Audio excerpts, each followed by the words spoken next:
Bon jeudi à tous. Aujourd'hui, nous sommes le 10 avril de l'an 2025. Donc, je vous souhaite une bienvenue à cette dernière séance du cours Splendeur et Grandeur de la grâce de Dieu. Donc, en ce jeudi 10 avril 2025, on est rendu à la séance 12 qui, effectivement, sera la dernière de cette série. Comme ceux qui sont habitués à ces séries du jeudi, on va reprendre le tout en septembre avec un nouveau sujet qui, somme toute, serait euh, un exposé de la lettre de Paul aux Galates. Donc, on va être encore pas mal dans la grâce, évidemment. Donc, rétrospective, d'abord, un merci pour le soutien. Et j'accentue là-dessus un gros merci à tous ceux qui ont soutenu au cours de la session ce cours par des dons financiers. Les adresses sont toujours là sur Facebook dans la version Facebook Live de ce cours. Euh, donc voilà, un gros merci parce que vraiment ça aide à soutenir cet effort pour l'Église en chemin. Donc, en rétrospective, la semaine dernière, ce qu'on a exploré beaucoup, c'est que dans l'œuvre du salut, est-ce que la volonté de l'homme triomphe de la volonté souveraine de Dieu ou est-ce que la volonté souveraine de Dieu triomphe de la volonté de l'homme? Donc, en d'autres mots, qui triomphe dans cette décision? Est-ce que c'est l'intention de Dieu de nous sauver ou est-ce que la décision nous revient à tel point que peu importe ce que Dieu veut, c'est nous qui décidons, c'est nous qui triomphons. Donc c'est une grande question, un grand litige dans le monde chrétien, et ça vaut la peine de continuer à y réfléchir. Ce soir, au menu, on va voir trois sujets qui, dans l'ordre, terminent vraiment bien ce sujet de la grâce de Dieu. Le premier, c'est la dépravation totale du genre humain en tant que maladie incurable de l'homme. C'est ça le péché, en d'autres mots. Le deuxième sujet, la réconciliation comme remède de Dieu à l'état de dépravation. Et le troisième et dernier sujet, c'est le pardon inconditionnel du pécheur par l'œuvre de Dieu, par l'œuvre de la grâce de Dieu. Alors voilà. Donc, avant de commencer, je tiens à vous préciser que je porte un rhume en ce moment, une petite grippe qui fait que je pourrais éternuer, puis peut-être me moucher. Excusez-moi, c'est comme ça. Hein? Donc, pardonnez-moi d'avance si ça arrive, en espérant que ça n'arrive pas. Mais c'est ça ma situation. Donc, allons-y avec le premier des trois sujets. La dépravation totale. Soit dit en passant, c'est l'un des cinq solas, là, que l'homme est totalement dépravé. Donc, on va explorer le sujet et on va l'expliquer. Pas juste l'affirmer. On va essayer de comprendre qu'est-ce que ça veut réellement dire. Parce que pour avoir discuté de la chose avec certains croyants, je réalise qu'ils le comprennent dans leur définition à eux. Fait qu'ils s'en font une image, ils vont dire, ben, je suis pas d'accord avec la dépravation totale, je suis pas complètement dépravé, j'aime mes enfants, je suis honnête. Donc, quand quelqu'un te répond ça, tu dis, OK, il faut comprendre l'expression par l'écriture, parce que c'est de l'écriture dont il s'agit. Donc, cette doctrine, il existe une doctrine biblique qui rencontre beaucoup de résistance dans la chrétienté et qui se nomme la dépravation totale du genre humain. Cette doctrine rencontre une forte résistance parce qu'elle remet en question la bonne image que l'homme aime avoir de lui-même. Euh, Bon, on veut bien tous se reconnaître pécheurs et perdus. Je pense que ça, c'est un acquis évident dans la chrétienté. Euh, En tout cas, chez les protestants, c'est assez clair. Mais, mais en autant, tu sais, si on peut affirmer ça, en autant qu'il nous reste quelques petits leviers décisionnels quant au choix que nous aurions à faire d'être perdu ou sauvé. Donc, en d'autres mots, on est capable de reconnaître qu'on est pécheur, à la limite qu'on est dépravé, mais on croit qu'il reste un minimum de bon sens, et c'est par ce, ce petit couloir de bon sens qu'on est capable de revenir par soi-même à Dieu pour trouver en lui le pardon par l'aide du Saint-Esprit. Donc j'ai exposé ça la semaine passée. Mais en réalité, l'Écriture nous déclare complètement perdus. Et on va expliquer la chose.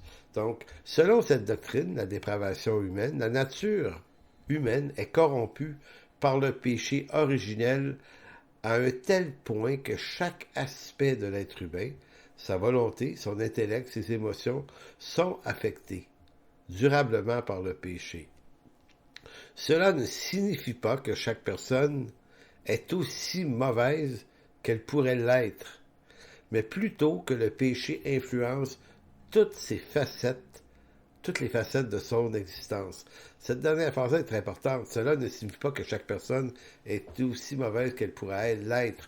Donc, la totale dépravation ne dit pas que vous aimez pas vos enfants, puis que, comprenez-vous, vous êtes absolument que méchanceté sur deux pattes, que vous possédez aucun altruisme, aucune générosité, que vous seriez incapable de secourir quelqu'un.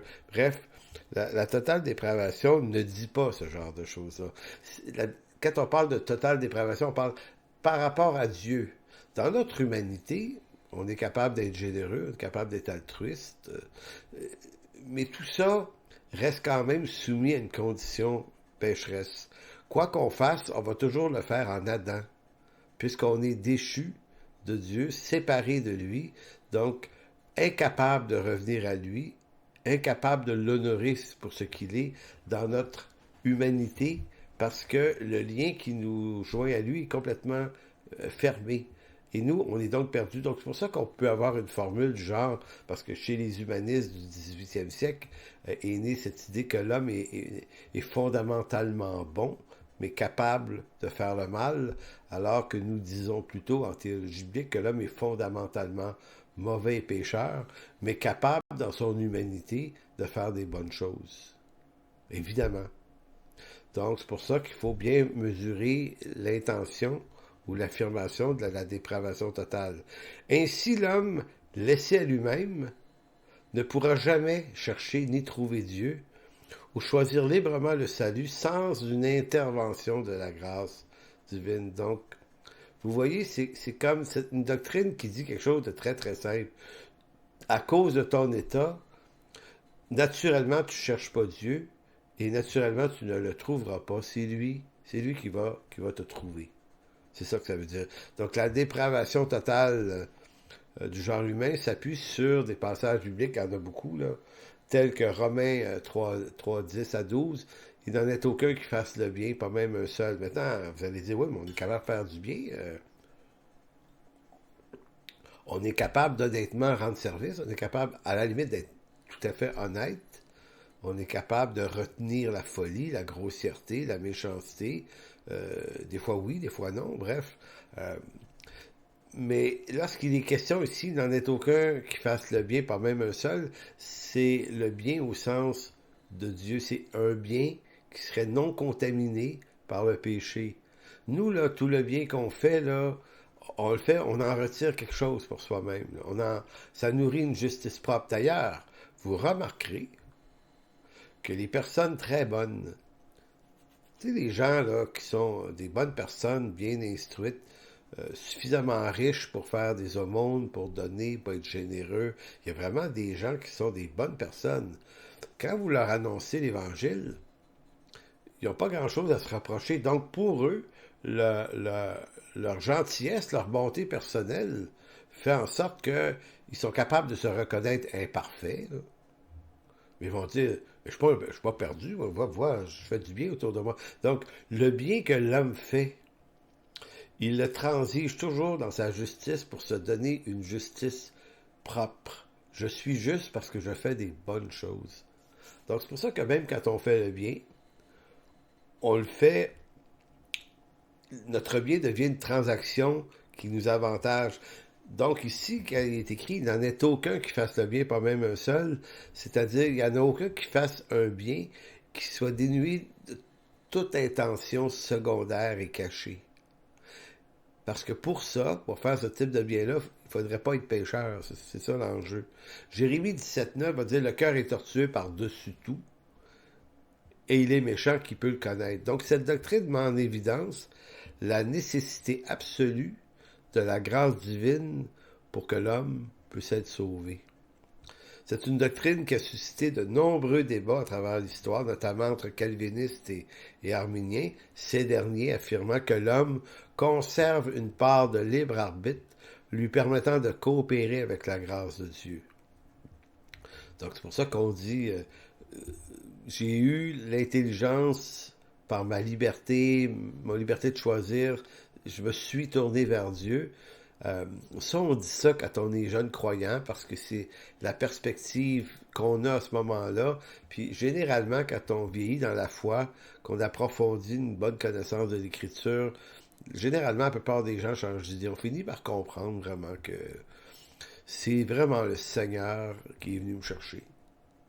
Il m'a placé devant des évidences, je me suis tourné vers lui, puis c'est par son action à lui, et c'est ce qui nourrit ma louange.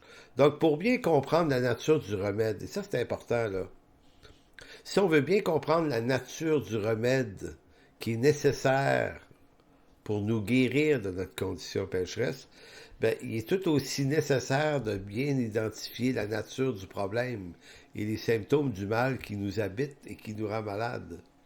Donc, si on pose un mauvais diagnostic, si on se trouve pas si mal, mais un peu pécheur, ben, on ne se donnera pas le même remède.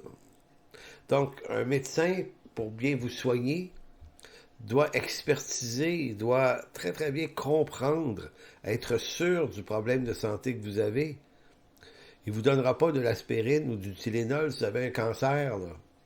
Il doit trouver ce que vous avez et ajuster le médicament au problème exact que vous avez. Ben, par rapport à notre condition pécheresse, c'est exactement la même chose. Quel est le remède au péché de l'homme et en quoi le péché de l'homme a-t-il contaminé l'homme dans sa totalité? Ben, si on n'est pas capable d'identifier ça avec exactitude, ben, c'est pas clair qu'on va se donner la bonne médication pour s'en sortir. Donc, c'est pour ça que notre maladie, à nous, s'appelle la dépravation totale. On est totalement perdu, totalement pécheur. Donc, la doctrine de la dépravation totale est là pour clarifier l'état de la condition du péché de l'homme. Et là, je vais vous lire un texte que j'ai traduit de l'anglais par un théologien très intéressant que beaucoup connaissent ici au Québec, R.C. Sproul. Je crois qu'il y a des ouvrages de lui, d'ailleurs, qui sont traduits en français. C'est un article que j'ai trouvé sur Internet très intéressant dans lequel M. Sproul commente la confession de foi de Westminster. Je ne dirais pas ce que c'est. Si vous connaissez la confession baptiste de Londres, la 1689, vous devez savoir que cette confession-là était en quelque sorte sortie de la confession de Westminster, mais avait été modifiée dans certains de ses articles pour des raisons que je n'évoquerai pas ici. Mais c'est une excellente confession, celle de Westminster. Donc lui, commentant cette confession, va expliquer sur la grâce de Dieu et la totale dépravation. Il va dire ceci: pour comprendre que vous avez besoin de la grâce rédemptrice de Dieu, vous devez d'abord accepter l'enseignement de l'Écriture sur ce que vous êtes exactement en tant que perdu par nature, c'est-à-dire complètement corrompu et mauvais. Ben oui, effectivement. Si je comprends mal le problème, et comment je vais le comprendre, le problème, comment je vais m'instruire de la réalité de mon problème, ben c'est par l'Écriture, c'est pas ce que j'en pense. Si j'en pense ce que j'en pense, puis je me dis voilà mon problème, ben je vais mal comprendre la grâce qui m'en guérit. C'est intelligent, là, le raisonnement de M. Sproul. Il va continuer en disant: Ésaïe a très bien résumé l'étendue de la dépravation de l'homme dans un texte où il accuse l'Israël de l'Ancienne Alliance. Il va dire, c'est dans Ésaïe 1,6, de la plante du pied jusqu'à la tête, rien n'est en bon état. Jérémie 17,9 expose la fraude du cœur pécheur de l'homme en disant: le cœur est tortueux par-dessus tout, il est méchant, qui peut le connaître? Et l'apôtre Paul va citer le psalmiste c'est dans son texte de Romains 3:10, il va dire, il n'y a point de juste, pas même un seul. Donc, et dans sa lettre aux Éphésiens, Éphésiens 2:1, il va dire, en parlant du genre humain, les hommes, ils sont morts par leur offense et leur péché. Donc, ils sont pas vivants un petit peu ou très très malades. On est mort. Je disais ça la semaine passée. Le problème de l'homme, c'est la dépravation totale. Et cette dépravation totale-là le conduit à être mort pour Dieu. C'est pas juste séparé, là, un petit peu, là. C'est pas comme si on avait perdu un peu de clarté sur qui est Dieu. On est mort, on le voit pas. C'est pour ça que la résurrection de Lazare dans l'évangile de Jean est une image tellement époustouflante. Quand Jésus commande à Lazare de sortir du tombeau, Lazare ne prend pas de décision suivant son libre arbitre. C'est un ordre qui est donné. Il lui est donné l'ordre de se lever et de marcher, tout comme Jésus donne des ordres toutes les fois où il va guérir un malade. Donc, si on veut absolument conserver le prestige d'une certaine liberté de choix, parce qu'on aime dire, ouais, mais Dieu est amour, il force personne. Mais ça, c'est l'amour du 20e siècle, là. D'ailleurs, c'est un amour qui nous perd. Ça n'a rien à voir avec l'amour de Dieu dans l'Écriture. L'amour de Dieu est dans l'action souveraine de Dieu. Donc, l'ensemble des textes bibliques qu'on vient de lire sont sans ambiguïté, puis ça n'en est que quelques-uns, il y en a plein d'autres. L'état de l'homme naturel est incurable, à moins que Dieu l'en délivre par une œuvre de grâce. Maintenant, allons vers le deuxième point. Puisque on est dans un état de dépravation et de séparation avec Dieu, quel est le remède? Donc, le remède, c'est pas de nous donner une deuxième chance. C'est pas comme si, et là, c'est là qu'on voit que beaucoup comprennent mal la loi de Moïse, vont dire, ben, la loi a été donnée comme un moyen, comme si Dieu disait, ben, essaye la loi. Essaye d'y arriver par toi-même. Mais non, la loi est venue prouver la totale dépravation de l'homme. C'est pour ça qu'elle est donnée. C'est comme si, au cas où l'homme voudrait bien s'essayer par lui-même d'atteindre Dieu, Dieu lui dit, ben voici, je vais te donner un code, suis ça et tu vivras. Alors tous ont échoué par rapport à la loi. Il n'y a pas un qui a réussi, pas un seul. Donc tous ont été déclarés par la loi coupables, et coupables avec des précisions de règles légales qu'ils ont violées. Donc tout ça vient nous montrer, comme Paul dira, la loi est devenue comme un pédagogue qui nous conduit à Christ. La loi, là, c'est comme l'expertise du médecin. C'est comme le scan. Tu sais, je vous disais tout à l'heure, il faut identifier le vrai problème pour trouver le vrai traitement. Ben, avant la loi, l'homme est pécheur. Mais en quoi est-il pécheur? C'est pas clair. La loi, là, c'est comme le scan. Tu passes dans le scanning de la loi, le scanner de la loi, et quand tu sors au bout, tu es coupable de tous les commandements. Donc, le médecin va dire, OK, tu es vraiment très malade, tu vas mourir, tu es mort, en fait. OK. C'est quoi le remède? Il y en a juste un. Jésus-Christ.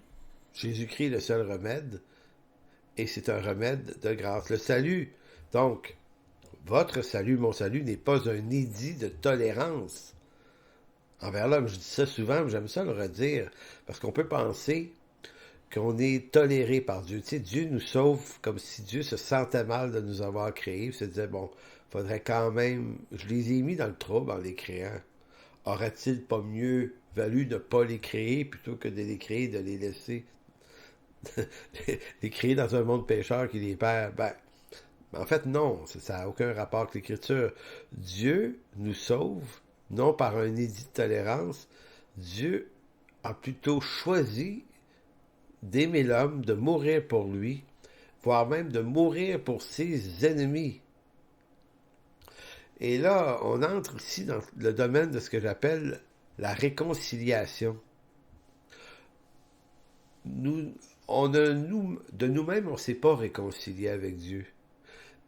Vous allez voir, plusieurs textes vont plutôt dire que c'est Dieu qui nous a réconciliés à lui. C'est important, cette démarche-là, parce que nous, là, on la cherche pas, la réconciliation avec Dieu dans l'homme naturel. On sait même pas qu'on est séparé de lui, tellement qu'on est séparé de lui. On a un vague murmure dans nos âmes qu'il existe quelque chose qui transcende notre existence, d'où toutes les religions du monde qui comprennent très bien qu'il doit bien exister un Dieu. Tu sais, il y a dans le cœur de l'homme quelque chose qui a été déposé par Dieu, une pensée d'éternité, ok? Ça, c'est là, mais ça sauve personne. Donc, c'est pour ça que Dieu a fait un choix. Il n'a pas attendu qu'on ait envie de se réconcilier avec lui. Il nous a réconciliés avec lui. Donc, en mourant sur la croix, Jésus ne répond pas à la demande de l'homme. L'homme qui serait, avec le temps, devenu conscient de son état, qui dirait, OK, il doit exister un Dieu, tu veux-tu me sauver, s'il vous plaît? Non, non.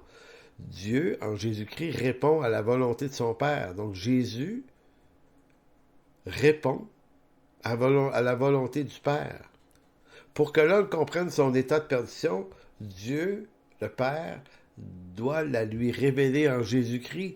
Et là, vous avez, tourné dans Jean 17, on va lire quelques-uns des textes. Dans la prière que Jésus adresse à son Père, on entend Jésus, dans la discussion, expliquer qu'il est venu accomplir la volonté du Père.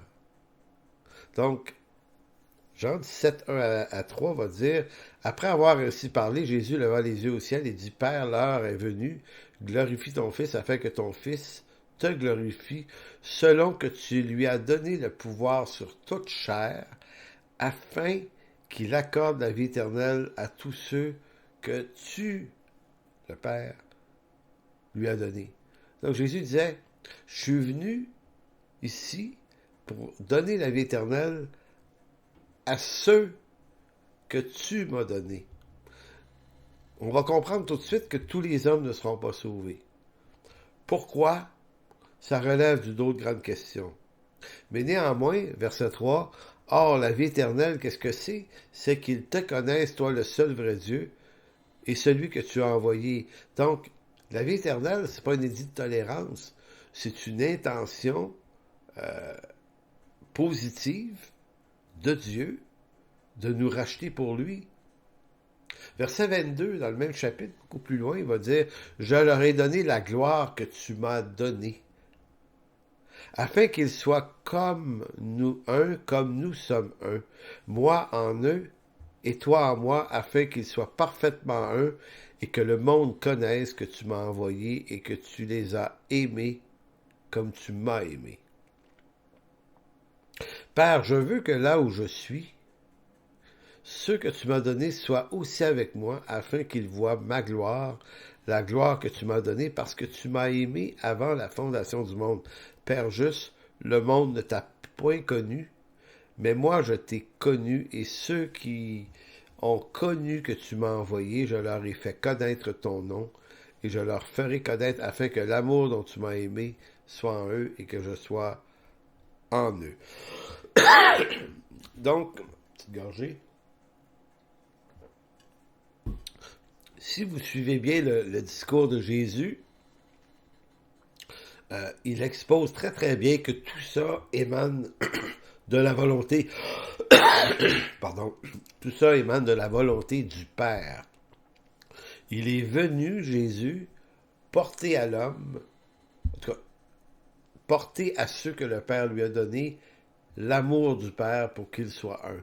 En d'autres mots, l'œuvre rédemptrice, c'est une œuvre magnifique.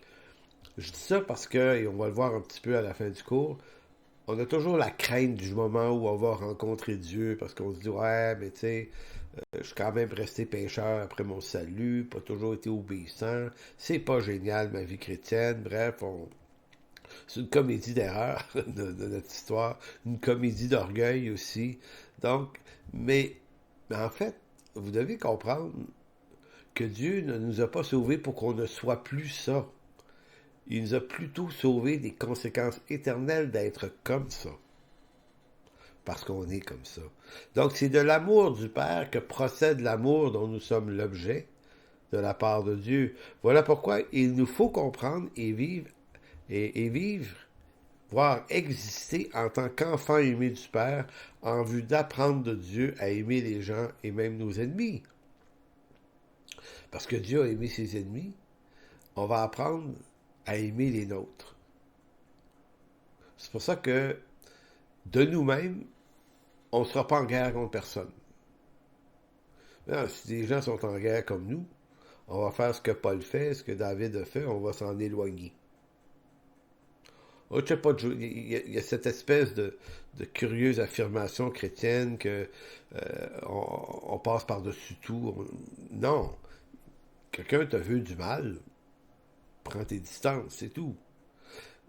Donc, fais pas en sorte que la méchanceté d'une personne envers toi vienne solliciter la tienne. C'est vraiment important, cette affaire-là. On est capable d'être aussi méchant que les gens qui sont méchants avec nous. Donc, arrêtons de penser que c'est juste les autres qui sont méchants. Il y a tout ce qu'il faut dans nos cœurs.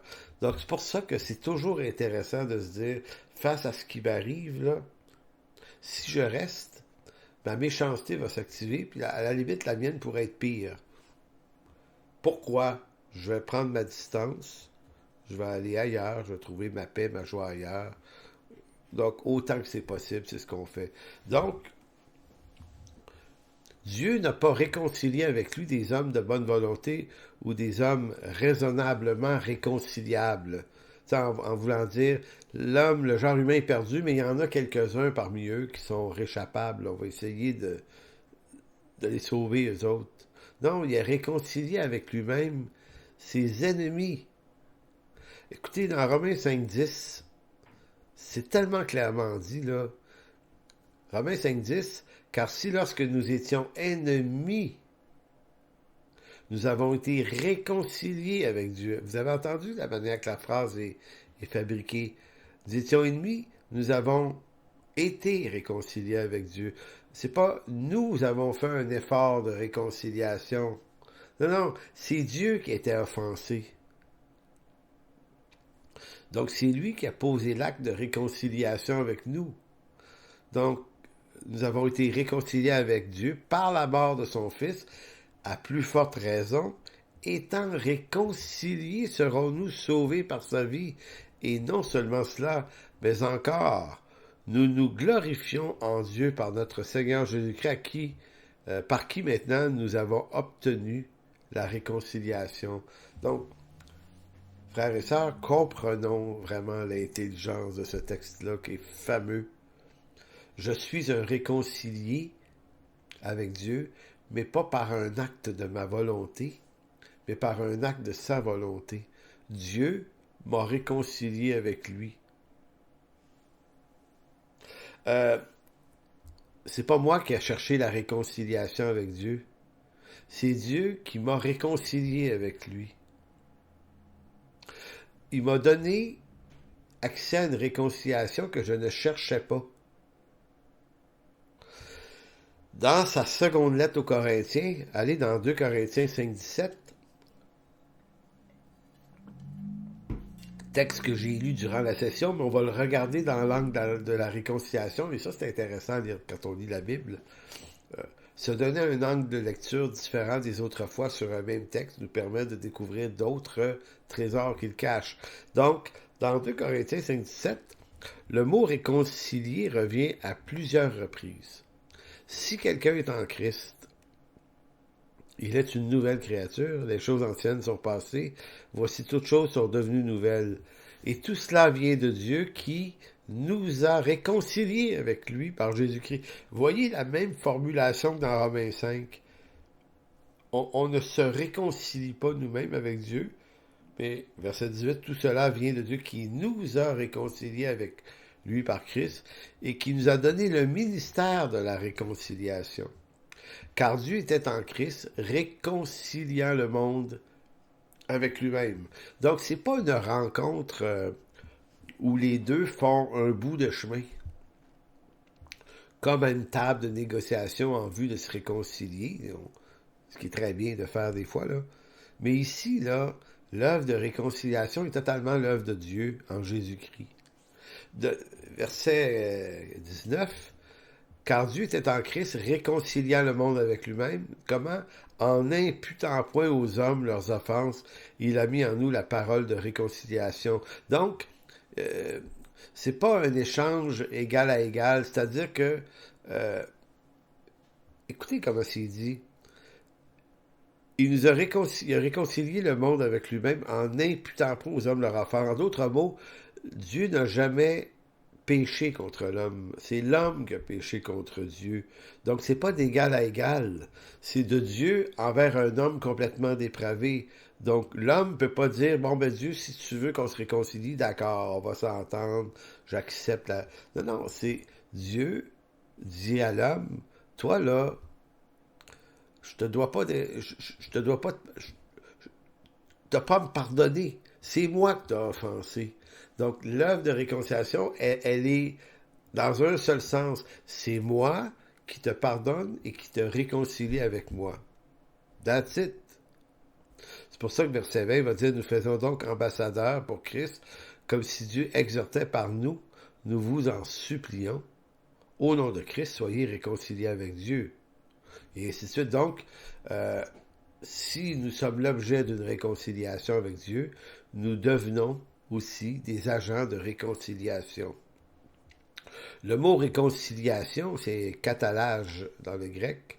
Je ne sais pas si je le prononce bien, là, mais ce mot-là signifie, en fait, se dit des hommes qui faisaient le commerce des changeurs de monnaie. Mathieu est un collecteur d'impôts, mais ça pouvait aussi rentrer dans ses fonctions d'échanger des monnaies différentes. Donc, nous, ici au Canada, quand on veut transiger en argent américain ou avec des francs, pas des francs, mais des euros pour l'Europe, ben, il y a des taux de change qui sont qui changent à tous les jours. Donc, à l'époque, ben, on devait peser, évaluer la qualité des monnaies pour te donner la même valeur dans un autre étalon d'un autre pays. Donc, c'est ça que veut dire catalage, c'est se dit des changeurs de monnaie qui devaient réconcilier la valeur d'une monnaie avec une autre en vue d'un échange. Donc, quand il est écrit que Dieu nous a réconciliés avec lui, c'est un peu comme si on pourrait dire l'œuvre de la réconciliation avec Dieu relève de la croix où le Christ prend sur lui la valeur de mon péché pour me donner à moi la valeur d'un justifié. Il y a comme une transaction. Dans ce cas-ci, c'est pas deux monnaies d'égale valeur, mais c'est la valeur du Christ contre la valeur de mon péché, et j'obtiens en échange la valeur d'un justifié. Donc, pour que je puisse obtenir la condition d'un justifié, il aura fallu que Jésus prenne sur lui la condition du pécheur que je suis. Donc, ce que tous ces textes nous apprennent sur la réconciliation est que l'œuvre du salut est entièrement l'œuvre de Dieu, depuis la promesse initiale qu'on pourrait faire remonter à Genèse 3,15, mais en passant à travers tous les patriarches, et notamment Abraham, dont il a été souvent question dans cette session, Genèse 12, Genèse 15, les alliances, Dieu promet à... Bon, ben, depuis tout ce temps-là, ben, tout trouve son accomplissement en Jésus-Christ, et ce, malgré l'aveuglement total de l'homme, qui en est l'unique bénéficiaire. Donc, on n'a pas été sauvé parce qu'on le voulait et qu'on le désirait. On a été sauvés parce que le Seigneur, Dieu, le voulait. Donc, la vie chrétienne, dans toute sa maturité, commence le jour où le chrétien comprend cette vérité. Autrement, il cherchera en lui-même quelques vertus susceptibles d'attirer vers lui le regard bienveillant de Dieu, ce qui revient à dire pratiquer de religion. Donc, un chrétien qui n'est pas fondé dans la certitude de son salut, dans la certitude de sa réconciliation, qui est toujours dans le doute à savoir s'il ne pourrait pas perdre ce salut, va nécessairement avoir une vie chrétienne entièrement affectée par cette mauvaise compréhension. Donc, toujours être en train de faire des choses pour Dieu, honnêtement, mais toujours en vue de se demander, est-ce que j'en fais assez, là? Est-ce que je manifeste assez son fruit, là? Est-ce que, tu sais, essayer de gagner la faveur de Dieu, c'est la pire des vies chrétiennes. La plus belle des vies chrétiennes, c'est de marcher avec lui parce qu'on a déjà obtenu gratuitement sa faveur. Donc, c'est plus une question d'obtenir la faveur de Dieu. On n'est pas dans une obéissance pour obtenir sa faveur. On est dans une obéissance parce que nous avons déjà obtenu sa valeur. Troisième sujet ce soir, le pardon inconditionnel du pécheur par l'œuvre de la grâce de Dieu. Donc, la grande question qui est... Permettez-moi de me boucher. Bon, la grande question qu'il faut régler absolument en terminant ce cours, ces 12 séances, c'est la question du péché. Et voici comment je la pose, puis vous allez vous reconnaître dans cette question-là. Devons-nous redouter le moment où nous rencontrerons Dieu face à face? Sachant qu'au-delà du salut et du pardon dont nous sommes l'objet, sera-t-il tout de même question de nos péchés lors du jugement éternel? Vous savez, il nous reste une petite crainte, là, si on va être honnête, on se dit, ouais, mais je le disais tout à l'heure, est-ce que ma vie a été une vie si lumineuse que ça? Le Seigneur m'a sauvé, m'a pardonné, mais moi, là, je suis pas inconscient là, de mes faiblesses, puis de mes lacunes, puis de mes mauvais penchants, puis mes attitudes mauvaises, puis mon orgueil, puis mes désobéissances ici et là, puis ma tête de cochon, puis... Et là, on se dit, ouais, qu'est-ce qui va arriver? Eh bien, voici. Si nous disons que Jésus est mort pour nous à la croix, payant le prix complet de nos fautes, si nous disons que le Fils de Dieu a pris en son corps cloué à la croix la colère du Père qui nous était due, alors, comment pourrions-nous dire encore que Dieu nous attend avec sévérité lors de son jugement?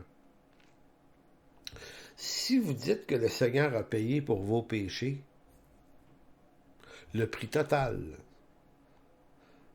comment pourriez-vous dire que vous auriez quand même à payer un peu pour vos péchés rendus en haut? Ce qui, pour certains, chez les catholiques, serait la doctrine du purgatoire. Le Seigneur a payé en gros, mais il y a une partie qui va être... il veut te faire souffrir un peu pareil. Tu sais, comme nous, là, des fois, par manipulation, on veut bien pardonner quelqu'un, mais on va quand même le faire souffrir un peu d'avoir été méchant, là. C'est gratuit, mais pas complètement, là. Voyez-vous, ces attitudes mauvaises-là. Mais en réalité, c'est une fausseté. Si le Seigneur a pris sur lui mes fautes, s'il en est mort, ben écoutez, elles sont payées. Elles ont disparu. C'est terminé. Effectivement, vous allez dire, oui, mais il y a des passages qui laissent entendre qu'un jour, on va quand même être jugé, notamment au tribunal de Christ. Donc, allons lire ça. 2 Corinthiens 5, 9 et 10 qui dit, c'est pour cela que nous nous efforçons de lui être agréables, soit que nous demeurions dans ce corps, soit que nous le quittions, car il nous faut tous comparaître devant le tribunal de Christ, afin que chacun reçoive selon le bien et le mal qu'il aura fait étant dans son corps. Évidemment, ce texte-là évoque un peu l'idée que, OK, je vais quand même être jugé finalement, et pour le bien, mais aussi le mal que j'aurais fait étant dans mon corps. Évidemment, on pourrait prendre une heure pour exposer tout le contexte de cette affirmation-là, parce qu'on est au chapitre 5, mais il aurait fallu commencer au chapitre 3. Être sauvé à travers le feu. Là. Tu sais, quand Paul va dire tout ce qui aurait été construit par du foin, du chaume, du bois, tout va être défié par le feu. Et ce qui aurait été fait avec de l'or, des pierres précieuses, c'est ce qui va demeurer. Donc oui, il y a un certain jugement, mais c'est pas un jugement pour nos fautes. Parce que nos fautes sont payées. c'est davantage un jugement qui va exposer euh, les mérites d'avoir marché avec Dieu. Donc oui, ça vaut la peine. C'est pour ça que Paul dit, on s'efforce de lui être agréable. Pourquoi? Parce qu'il y a des récompenses que ça amène tout ça. Donc c'est pas sans valeur. Donc ici, le mot tribunal de Christ, mais le mot tribunal, c'est le mot bima. Ce mot, dans l'Antiquité, réfère à une tribune surélevée qui permettait de voir au loin ou d'être vu de loin. En d'autres mots, les Césars ou les grandes autorités, dans les stades ou ailleurs, avaient un bima. Le trône était élevé sur un bima. On- Évidemment, le César va être vu de ses sujets. Il va être vu, mais il veut voir. Donc, il est surélevé suffisamment pour que personne ne lui cache la foule et que rien ne le cache de la foule. C'est ça un bima. Ce tribunal de Christ ne fait pas référence au banc des accusés. C'est pour ça qu'il dit on devra tous comparaître devant le tribunal de Christ, mais c'est pas le banc des accusés. Tu sais, un banc des accusés où tu reçois la sentence de ta condamnation. Certains ont comparé le bima à ce qu'on pourrait appeler aux Olympiques un podium, où l'athlète reçoit sa récompense. Donc, c'est selon le bien et le mal, dans le sens que, dépendant de sa performance là, dans sa course, là, tu gagnes une médaille d'or, mais peut-être moins argent donc mais tu reçois pas un blâme quand tu reçois ta médaille, même si tu n'as pas gagné la médaille d'or, tu reçois quand même une médaille. Tu es honoré par un bima, par un podium sur lequel tu es placé au vu de tous. Donc, c'est de ça dont Paul parle. On va comparaître un jour. Il y aura ce jour où Dieu récompensera ses serviteurs. Je ne vais pas vous l'expliquer davantage plus clair. John MacArthur, dans son livre, fait un commentaire sur la deuxième lettre de Paul aux Corinthiens. C'est à la page 197, en tout cas dans la version que j'ai. Il va dire, il dit, les croyants ne seront pas jugés pour leurs péchés au tribunal de Christ, car tous les péchés sont déjà jugés à la croix où Christ fut crucifié. C'est d'une évidence. Tu ne pourras pas être rejugé pour des fautes qui ont déjà été jugées. Donc, si tu es pour être jugé sur quelque chose, ben, c'est sur ta vocation, ta réponse à l'appel de Dieu. Puis attention, là, vous pourriez penser ici euh, qu'étant donné que vous n'étiez pas un pasteur ou un docteur ou un grand évangéliste, il faut dire, ben moi, je ne recevrai pas grand-chose.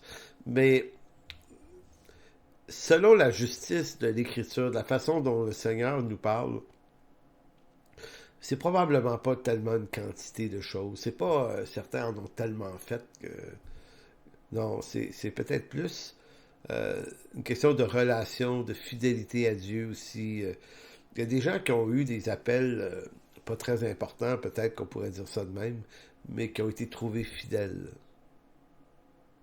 Voyez-vous, il y a des gens qui ont jamais été connus du grand public, des croyants, mais qui étaient connus de Dieu parce qu'ils prenaient du temps. Ils lui parlaient.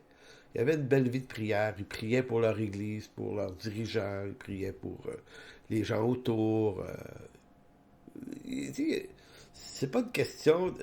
C'est pas spectaculaire l'affaire. Donc c'est pour ça que faut pas se demander si s'évaluer soi-même là-dedans.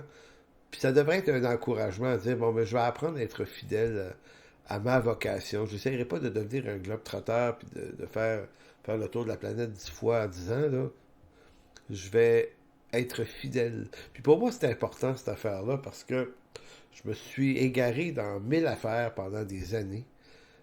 Jusqu'à ce qu'il y a quelques années, là, un choc est arrivé dans ma vie que je raconte pas ici. Puis ce que c'est venu faire, ça, c'est me rappeler que ma vocation à moi, c'était d'être un étudiant de l'écriture et un enseignant. Je me suis réservé qu'à faire ça. Et là, j'ai découvert beaucoup plus de richesse, puis de plaisir, de joie et de paix à répondre à ma vocation et de ne pas essayer d'être dans toutes les vocations possibles. Donc, je vous encourage à comprendre ça, puis je dis ça spécialement à des gens qui sont diminués par des problèmes de santé, qui se disent, ouais, mais moi, je suis dans un état, je ne peux pas faire grand-chose. Mais oui, tu peux faire énormément de choses. Prie pour ton Église. Prie pour les perdus autour, intercède, il y a plein de choses à prier pour. Élève ça devant Dieu, sois reconnaissant envers Dieu, parce que ta situation physique, là, elle est commandée et voulue souverainement par Dieu. Il t'a placé dans cette situation-là pour que tu marches avec lui dans cette condition-là. Donc, sois trouvé fidèle dans cette condition-là. Voilà tout. Concernant la condamnation possible, bon, comme on dit, on va être évalué au tribunal de Christ. On va recevoir des récompenses. Mais ça ne peut pas être pour d'autres péchés parce que Romains 8, 1 et 2 va dire qu'il n'y a donc maintenant aucune condamnation pour ceux qui sont en Jésus-Christ. Il ne peut plus y avoir de condamnation pour ceux qui sont en Jésus-Christ. Pourquoi? Il dit, en effet, la loi de l'esprit de vie en Jésus-Christ, donc le salut, m'a affranchi de la loi du péché et de la mort. Donc, une loi supérieure à une autre. La loi de l'esprit de vie. En Jésus-Christ, par son esprit, je reçois une nouvelle vie. Mais cette nouvelle vie-là m'a affranchi de l'ancienne vie qui, elle, était soumise à la loi du péché et de la mort. C'est tellement magnifiquement dit. Dans sa première lettre, l'apôtre Pierre va dire, 1 Pierre 2, 24 et 25, lui qui a porté lui-même nos péchés en son corps sur le bois, afin que, mort au péché, nous vivions pour la justice, lui qui par ses meurtrissures duquel vous avez été guéris. Car vous étiez comme des brebis errantes, maintenant vous êtes retournés vers le pasteur et le gardien de vos âmes. Donc, encore une fois, l'apôtre Pierre témoigne que nos péchés ont été cloué à la croix en Jésus-Christ. Donc c'est pour ça qu'on dit le bima, le fameux tribunal de Christ, dans le monde grec, pouvait montrer l'espèce de podium sur lequel s'assoyaient les empereurs, mais c'était aussi le bima, ce podium qui était utilisé pour récompenser des soldats valeureux qui revenaient de la guerre avec des victoires et à qui on remettait des couronnes devant tout le monde. Donc c'était un tribunal qui était plutôt positif. Et là, ben, les couronnes, j'ai failli ajouter plusieurs textes sur les couronnes, mais le Nouveau Testament témoigne de nombreuses couronnes qui sont données aux serviteurs de Dieu. Et je ne mentionne pas les textes parce qu'il y en a beaucoup, mais si vous lisez votre Bible, vous êtes au courant de ça. Je vais aller vers la fin maintenant en vous citant deux textes. Ces deux textes très importants et très inspirants qui nous rappellent la certitude du pardon de nos fautes. Et puisque nos fautes sont pardonnées, elles ne pourront plus être rappelées, pas même devant Dieu. En Hébreux 9, 27 et 28, comme il est réservé aux hommes de mourir une seule fois, après quoi vient le jugement. Tu sais, de la même façon que c'est ça, il dit de même Christ qui s'est offert une seule fois pour porter les péchés de plusieurs, apparaîtra sans péché une seconde fois à ceux qui l'attendent pour leur salut. J'ai déjà dit à quel point ce texte m'avait fait du bien il y a une trentaine d'années. Parce que j'étais toujours dans l'incertitude, l'inconfort, encore pécheur. Tu sais, quand on lutte contre ça, puis on veut s'en sortir, puis on n'y arrive pas toujours, puis la culpabilité. Et là, un jour, ben, j'apprends que le Seigneur va revenir sans péché, une seconde fois pour ceux qui l'attendent. Hey, je me souviens de la joie, là. Je me dis, mais c'est écrit. J'ai pas besoin de l'imaginer. Lors de son retour, que ce soit par ma mort ou lors de son retour final, peu importe, lorsque je vais apparaître devant lui, il ne sera pas question de mes péchés. Hey, c'est vraiment une bonne nouvelle, là, je vous le dis. Je vous lis un dernier texte issu du psaume 32, les versets 1 à 5, et c'est le texte qui est peut-être dans l'Ancien Testament, en tout cas, le plus net Psaume 32:1 de David Cantique. Heureux celui, écoutez bien, à qui la transgression est remise. T'sais, en d'autres mots, heureux le coupable qui était condamné devant un tribunal de justice, mais à qui son crime a été remis, enlevé, retiré, oublié. À qui le péché est pardonné, heureux l'homme à qui l'Éternel n'impute pas d'iniquité, et dans l'esprit duquel il n'y a point de fraude. Tant que je me suis tu, mes os se consumaient, je gémissais toute la journée, car nuit et jour ta main s'apesantissait sur moi. Ma vigueur n'était plus que sécheresse comme celle de l'été. J'ai fait connaître mon péché. Je n'ai pas caché mon iniquité. J'avouerai mes transgressions à l'Éternel, et tu as effacé la peine de mon péché. C'est fantastique, là. Tu sais, déjà, David, là, incarne par son discours l'œuvre de Jésus-Christ. Nos péchés en Jésus-Christ ont été effacés. Donc, il n'en sera donc plus question. En conclusion de quoi? Un jour, ou le jour où nous comparaîtrons devant Dieu, sera le jour où nous verrons vraiment la splendeur et la grandeur de la grâce de Dieu. Vraiment. L'apôtre Pierre dira dans sa première lettre, chapitre 1, verset 13, c'est pourquoi saignez les reins de votre entendement, là, mettez une ceinture, soyez sobres, ayez une entière espérance dans la grâce qui vous sera apportée lorsque Jésus apparaîtra. C'est beau, hein, c'est magnifiquement dit. Ayez une entière, une totale espérance. Puisqu'on est totalement dépravé en Adam, ben, il y a une totale espérance dans la grâce qui vous sera apportée lorsque le Christ ou Jésus-Christ apparaîtra. C'est ainsi que je termine ce cours du jeudi soir, en vous remerciant tout le monde, tous les auditeurs, tous les encouragements, les questions et tout ça. En septembre, quelque part au mois de septembre, je vais recommencer une autre série de cours. Comme je disais, ça va très certainement aller chercher, je vous montre là, je m'intéresse beaucoup à la doctrine de la réconciliation, pas de la réconciliation, mais de la justification. Donc, théologien de la croix ou théologien de la gloire avec Gérard Oford. Donc, j'ai utilisé ce livre-là qui est en anglais. Très, très bon livre. Réflexion de Luther sur la justification. Également, on va se servir d'ouvrages de Stephen D. Paulson. C'est en anglais aussi, là. Écoutez, ça, c'est... Excusez-moi de vous montrer ça, là.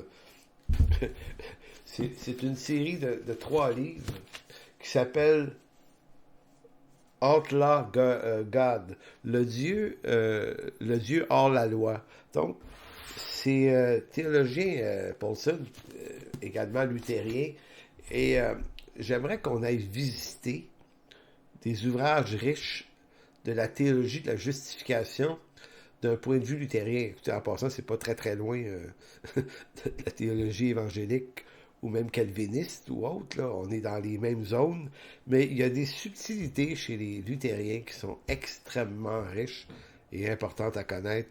Donc, c'est ce à quoi je vous convie, ceux qui veulent arriver là, on va explorer ça.